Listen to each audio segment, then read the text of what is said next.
episode of Road to 50 Million. In this one today, I titled it Abuse. And that's a sad and sorry topic. It's a hard word. It's a miserable fact of life for many and circumstances for many. And I want to talk about it because it's real and it matters.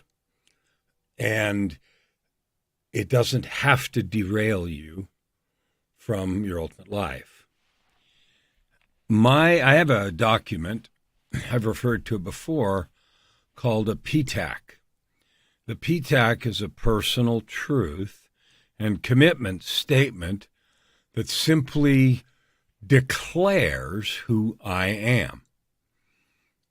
Now, maybe we'll talk about it more in detail about its creation, and I have a book coming out probably late this year, next year, 2024, talking about that itself. So this isn't really about it. I just want to share a little piece of this personal truth document that was really hard for me to write, acknowledge, and to understand what to do with.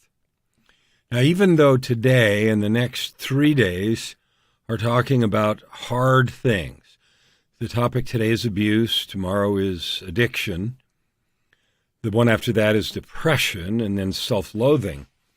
Those are dark things. They were all a big piece of my life. But here's the thing I want to be really clear about. In no way am I using the past as an excuse. In no way am I denying responsibility, even one molecule, for anything that I did. It is simply a discussion for a moment because on the road to purpose, prosperity, and joy, you and I, we share something. I don't know what your obstacles have been, but you have some. And maybe you're in the middle of them, and maybe you're in the middle of rocky ground or crawling over razor blades, it seems like, in your life right now. I don't know. But I have done that in what felt like that to me, and the 4 words that characterize those things for me are abuse, addiction, depression, and self-loathing. And I want to talk about them separately. So today is about abuse, and it's about understanding it, recognizing it in your own life, whether you're receiving or giving, and then choosing what to do about it. Because our Creator didn't design us to stay afflicted by that, even though the Creator, God, knew many of us would have that happen. Physical, emotional, sexual, verbal, the list goes on. So here's what I know. I was abused. Maybe you were too. I was abused in many ways. Some of the things that happened to me at the time were not considered extreme or only a little extreme. Today, by today's standards and sensitivity, the kind of punishment and circumstances that I, experience would be felonies, prosecution, removed from home, et cetera, et cetera. I'm not even saying that today's standards are the right ones or that I'm not throwing aspersions. What I am saying is when you get smacked around, physically, emotionally, spiritually, intellectually, verbally, sexually, when you get smacked around, it hurts. Let's just go there first. It hurts. When you get smacked around by people who should love you, or who say they love you, or who are using love as a reason to do those things, it hurts twice.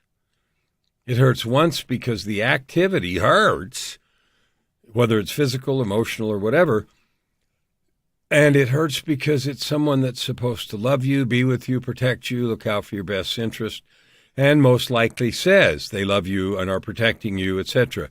You'll thank me later, all that sort of garbage.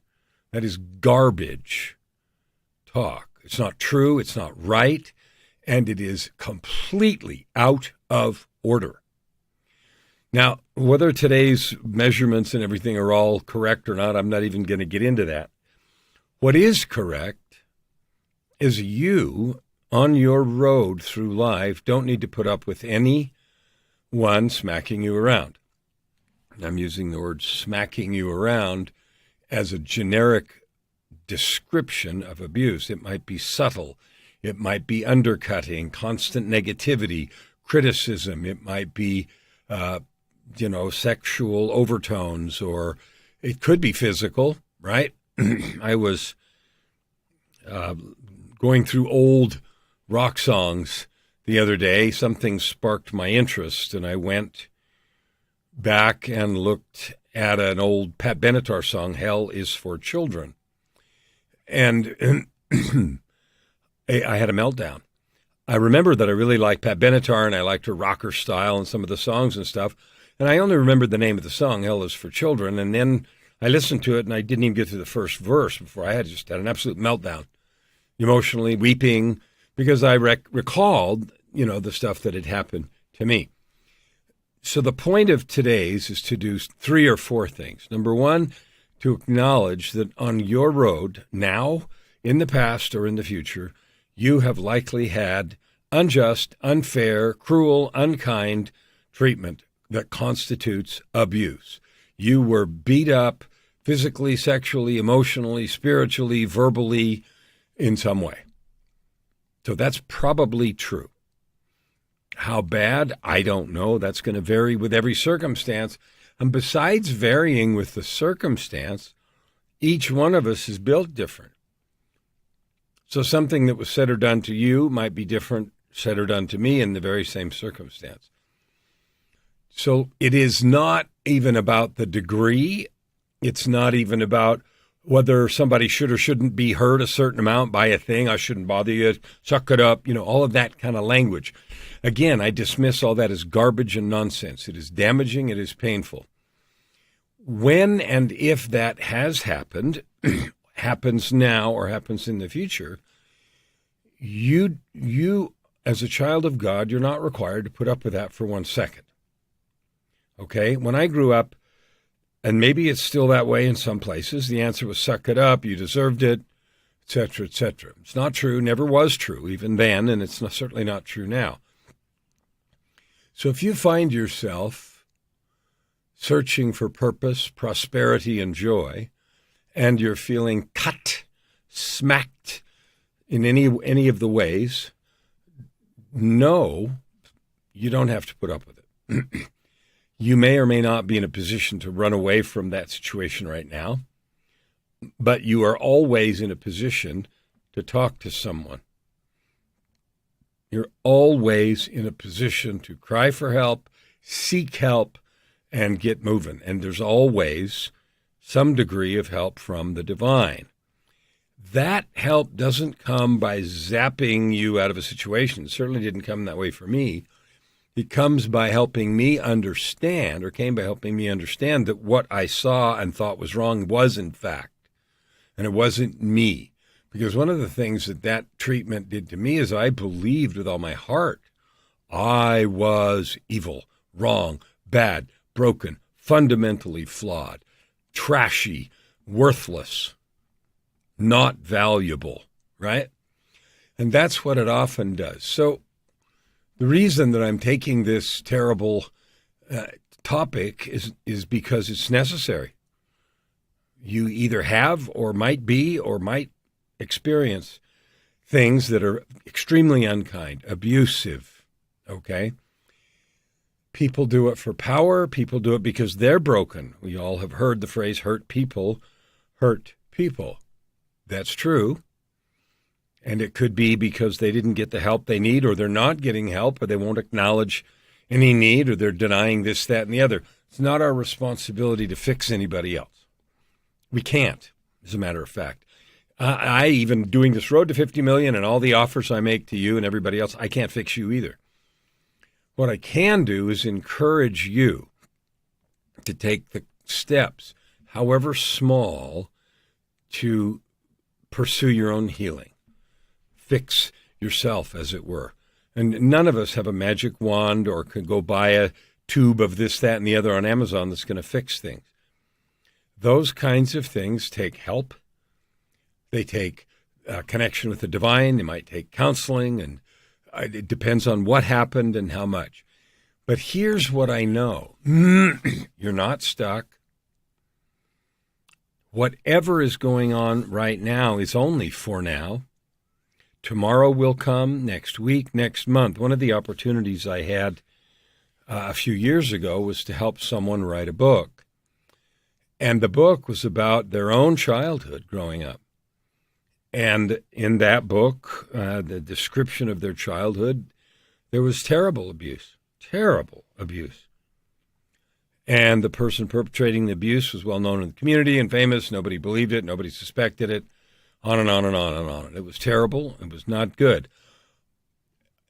And then the person receiving that has since taken control of their life, received the help they need, and done something good, and is now in a position, because of their terrible circumstance, to bless the lives of others and serve others, helping them with encouragement.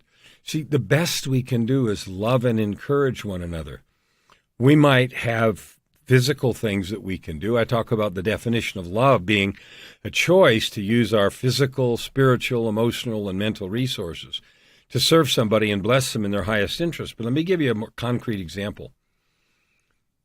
I have owned a recording studio for a long time. I have had lots of people who are musicians, some quite good, who are, I will call them singer-songwriters. Maybe they play guitar, maybe they play piano, maybe they play flute. Maybe they just sing. They don't have the ability to create the whole song themselves. I, on the other hand, have built a recording studio many years ago, 40 years now, 40-something, full of synthesizers and drum machines and computers. And back in the day, I had, 2-inch tape and a big, long mixing board like you see in movies and stuff. Had all that. So I had tools to help them. You know what? Even with all those tools, the tape recorders and the synthesizers and the drum machines and microphones and all of that gear, you know what was the most important? Encouragement. Yes, that was good. Yes, you can do this. Yes, this will work. Yes, we can make this happen. The encouragement was more important in all those years than all the gear put together. So I want to encourage you. My commitment on 50 million in this year from October 14th to October 14th, 2023 is to help 50 million people to discover and to serve with their gifts and create purpose, prosperity, and joy. You, right here, right now. If I can help you in any way, I'm offering to help. What I know is that no matter where you are, where you've been, and what kind of abuse you may have suffered, there is a way forward. There is something to do. The game isn't over. The bell hasn't rung. There is a tomorrow. And, I remember many times in my life between when I left home at 17 and when I had a divine intervention that offered me the opportunity to change. I had to do all the work, but offered me the opportunity to change it when I was 52. In that 35 years, there were many times I felt like it will never, I will never, it can never, I will never, never, never, never, never. I can remember so many times saying and feeling those things, I can't even count them on one hand, 2 hands, 10 hands.